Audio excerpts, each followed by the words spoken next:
오늘은 마가복음 13장 1절에서 13절까지 말씀입니다. 말씀해 보시면 예수께서 성전에서 나가실 때에 제자 중 하나가 이르되 선생님이여 보소서 이 돌들이 어떠하며 이 건물들이 어떠하나이까. 여기서 말하는 1절에서 말하는 이 성전이라고 하는 것은요. 헤롯 성전을 이야기합니다. 헤롯은 우리가 알다시피 그 아버지가 이 안티파터라고 하는 이 인물인데요. 어떻게 보면 우리가 이 안티파터는 이두메 혈통의 유대인입니다. 그래서 우리가 에돔 혈통이라고 볼 수 있죠. 그래서 로마 정복 후에 유다에서 큰 영향력을 가진 위치를 확보하는 이 안티파터 아버지의 안티파터의 영향력으로 이 헤롯은 나중에 유대인의 왕이라는 칭호를 받게 돼요. 그런 그가 어떻게 보면 이 에돔 출신, 이둠의 이 혈통이라고 하는 자신의 그 약점, 정치적으로 자신의 그 약점을 부분을 성전이라고 하는 것을 통해서 좀 회복해 보려고 합니다. 성전을 하나님의 성전, 그러니까 하나님께 예배하기 위한, 경배하기 위한 성전이 아니라 성전이라고 하는 유대인들이 좋아하는 성전을 건축함으로 인해서 한심을 살려고 했던 것이죠. 주요 건물들은 한 10년에 걸쳐서 이루어졌지만, 그러나 그 우리가 장식이라든지 또는 황금을 덧입히라든지 하는 이런 과정들을 통해서 AD 64년에 비로소 완성합니다. 대략 한 46년 정도 걸린 성전의 완공이었어요. 그런 의미에서 우리가 본다면 이 성전의 건축 굉장히 화려하죠. 그래서 1절에 이 돌들이 어떠하며 이 건물들이 어떠하나이까 제자들이 묻잖아요. 그러니까 어떻게 보면 이 제자가 묻는 속에서 그 성전의 그 화려함. 그런데 헤롯은 여기에만 성전을 지은 게 아니에요. 아, 그가 이교도의 성전을 또 다른 곳에 지었어요. 그러니까 사실은 헤롯은 처음부터 이 하나님께 온전한 그 예배의 마음으로, 경배의 마음으로 성전을 지은 것이 아니라 다분히 정치적이었다. 자신의 정치적인 약점, 출생의 약점, 이런 부분들을 자기가 좀 더 어떻게 보상해 보려고 성전이라는 것을 이용한 것이에요. 그러니까 우리가 생각해 볼 때 이 성전이라고 하는 부분을 우리가 헤롯이 이용한 것처럼 어쩌면 우리가 열등감 또는 우리의 약점을 우리가 이 좀 더 보상하고 이것을 채우기 위해서 종교라고 하는 것을 많이 이용하잖아요. 우리가 이 성전이라고 하는 이런 부분도 신앙이라고 하는 부분도 우리의 열등감을 우리가 채워주는데 우리가 이용할 때 이거 때로는 그게 도움이 될 때도 있어요. 다른 사람들이 박수 쳐주고 또 인정해주고 이런 것을 통해서 우리가 이 교회 생활, 뭐 종교 생활 통해서 우리가 보상받고 채워지는 이런 것들이 있죠. 그런데 궁극적으로 우리가 이것은 오래가지 못해요.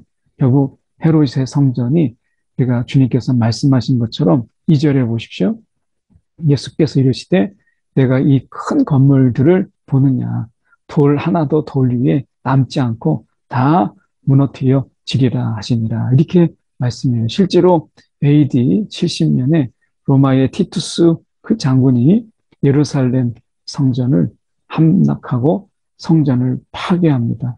이때 철저하게 무너져요. 그러니까 우리가 AD 64년에 완성했는데 이제 한 6년 정도 지난 다음에 이 그렇게 화려했던 이 헤롯의 성전이 철저하게 무너지는 것을 보게 돼요. 어쩌면 이 우리가 좀 더 우리의 약점 그리고 우리가 이런 어떤 열등감 저 같은 경우에도 이 신앙생활을 할 때 어떻게 보면 굉장히 그때 개인적으로 열등감에 사로잡혀 있었어요. 근데 뭐 교회를 나가면 인정을 해주고 또 환영해주고 하니까 많이 마음적으로 보상이 되더라고요. 그런데 그 열등감은 예수님을 만나지 않고서는 해결되지 않더라고요.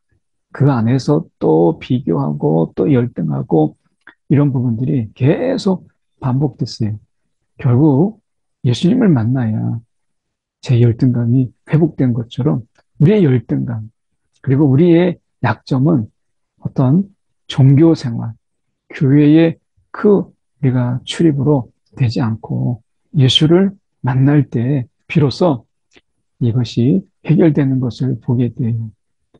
오늘 예수님께서 말씀하세요. 이런 정치적이고 종교적인, 다분히 종교적인, 그리고 정치적인 이런 것들은 다 무너지리라 말씀하세요. 그것은 어떻게 보면 반석 위에 지은 것이 아니고 모래 위에 세운 집처럼 다 무너지게 되는 것이죠. 말씀에 우리가 보면 예수께서 감람산에서 성전을 마주 대하여 앉으셨을 때에 베드로와 야고보와 요한과 안드레가 조용히 묻되, 자, 성전을 마주했다 이렇게 말씀하잖아요. 감람산, 예수님께서 정말 기도 가운데 내 뜻대로 마옵시고 아버지의 뜻대로 하옵소서 라고 했던, 정말 우리가 생명을 내어놓고 생명을 구원하기 위해서 기도했던, 어떻게 보면 예수님께서 친히 성전 되신 그 기도의 자리, 감람산과 성전을 마주하고 있다라고 합니다.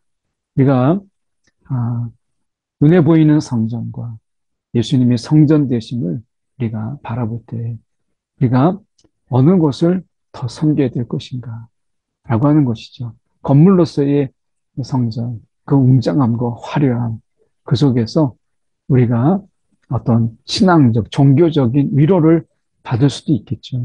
그러나 진정한 의미에서 우리가 성전 대신 예수 그리스도를 우리가 만나지 않고, 그리고 그분이 우리의 성전 될 때, 그리고 우리가 그분 안에서 우리가 성전 될 때 이 모든 것은 해결되는 거예요. 그런 의미에서 예수님께서 4절에 말씀하시죠. 우리에게 이르소서 어느 때에 이런 일이 있겠사오며 이 모든 일이 이루어지려 할 때에 무슨 징조가 있사오리까? 제자들이 물어요. 어느 때에 이런 일이 있겠사오며 이 모든 일이 이루어지려 할 때에 징조가 뭐냐라고 이야기합니다. 징조. 어떤 징조가 있습니까? 라고 묻지요. 어떻게 보면 우리가 이 성전이 이제 무너지는 그 속에서 그들이 유대인들이 가지고 있었던 성전 중심의 신앙, 이것이 무너지게 되고 이제 예수님이 성전 되심으로 예수 안에서 우리를 성전 삼으시는 이 엄청난 일, 이 엄청난 일, 이 엄청난 일이 이미 시작되었다라고 하는 것을 우리는 보게 돼요. 보면 5절에 너희가 사람의 미혹을 받지 않도록 주의하라. 이 미혹에 대해서 이야기합니다. 그래서 이 미혹을 보면 많은 사람이 내 이름으로 와서 이르되 내가 그라하여 많은 사람을 미혹하리라. 우리가 지금 이걸 보면 정말 내가 저기에 여기 예수가 있다, 저기에 예수가 있다. 많은 사람들이 표적과 이적, 또 우리가 기적이란 이름으로 얼마나 많은 사람들을 미혹해요. 여기에 진정한 말씀이 있다, 여기에 진리가 있다. 얼마나 많습니까? 이런 걸 보면 이미 이 성전이 이제 헐어지고 예수님의 성전 되시면 이 놀라운 일이 우리 가운데 이미 시작된 거예요. 이미, 이미 우리 가운데 이 놀라운 일이 우리 가운데 있는 거예요. 중요한 것은 무엇이냐면 이런 미혹과 그리고 이런 소문들, 이런 어떠한 이 소문, 이 난리와 난리의 소문이 우리 가운데 있다라고 하는 거예요. 그래서 이런 일이 있어야 하되라고 말씀하십니다. 이러한 미혹과 두려움이 오히려 예수님을 더 붙잡고 우리가 성전으로서 더 굳건하게 서는 것을 보게 돼요. 봄인데요. 봄이 바람이 많아요.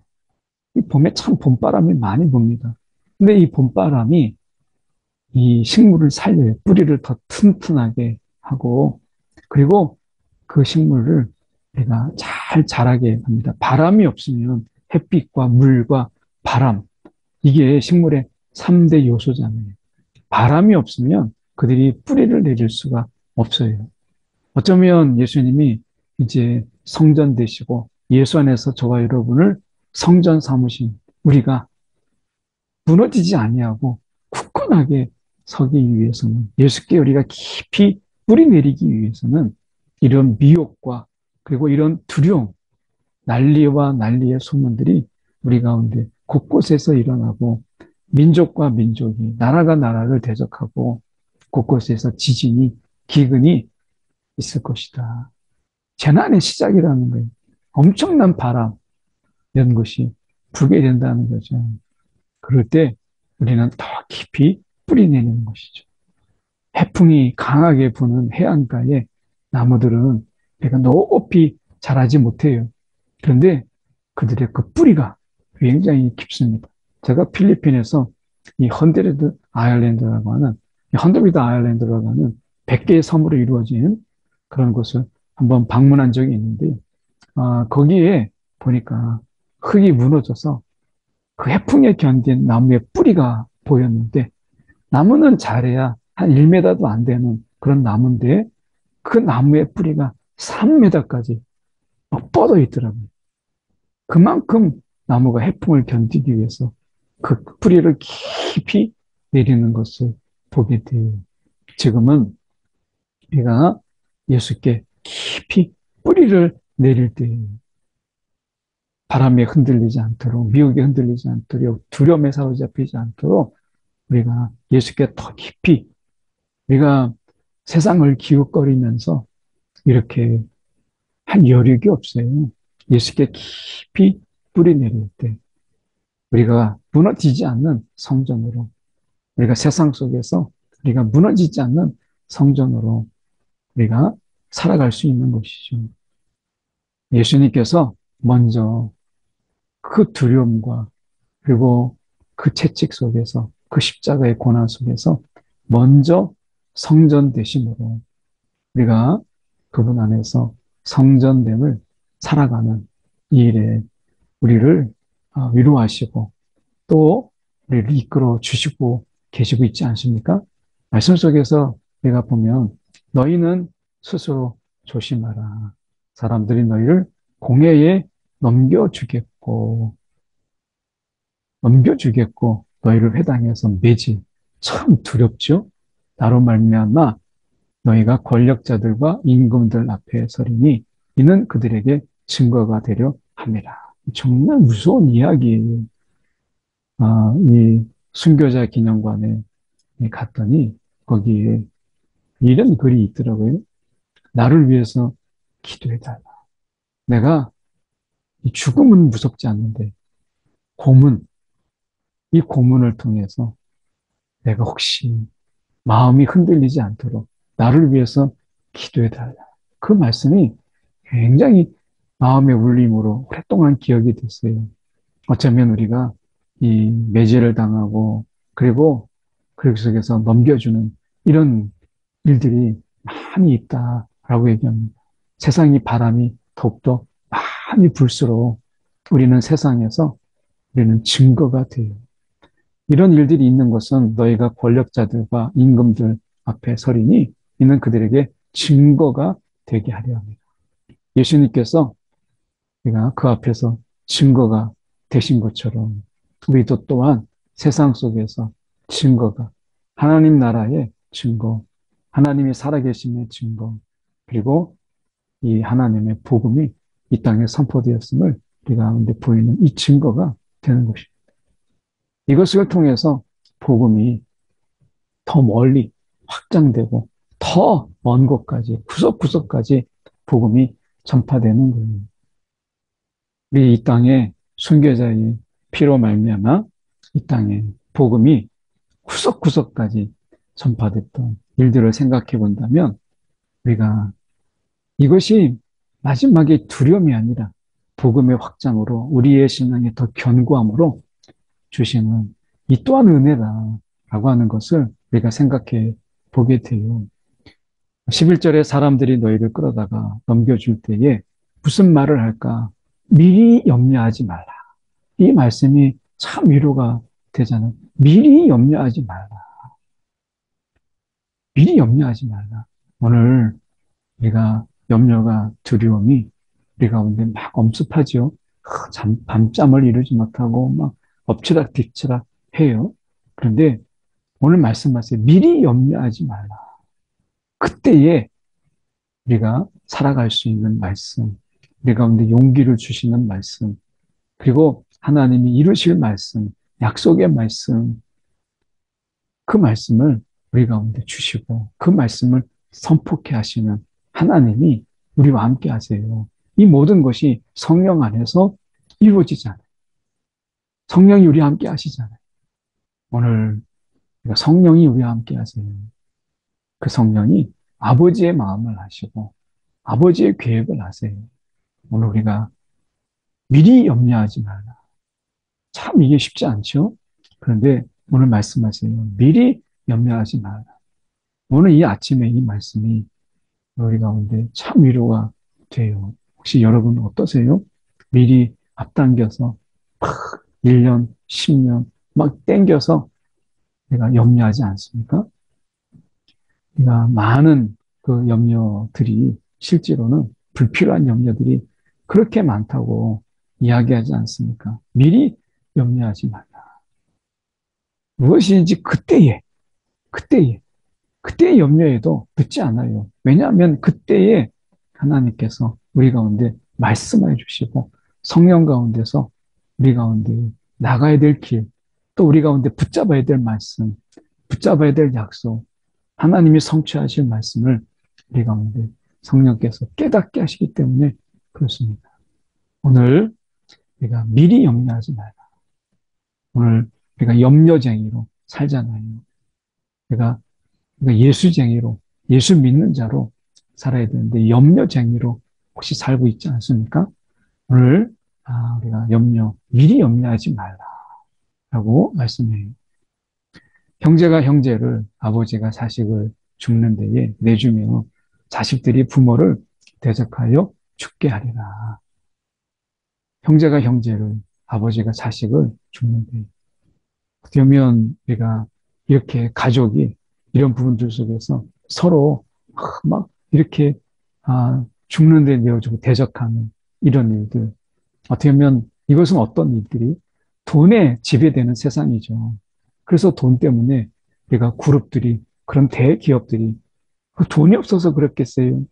더 높은 자리, 더 좋은 자리 앉으려고 형제가 형제를 그리고 돈 때문에 우리가 자식이 부모를 죽기도 하고 아버지가 자식을 죽는데 내어주기도 하고 우리가 이 돈이 필요하지만 돈이 지배하는 세상에 만든 이 참혹함 이게 정말 얼마나 무섭습니까?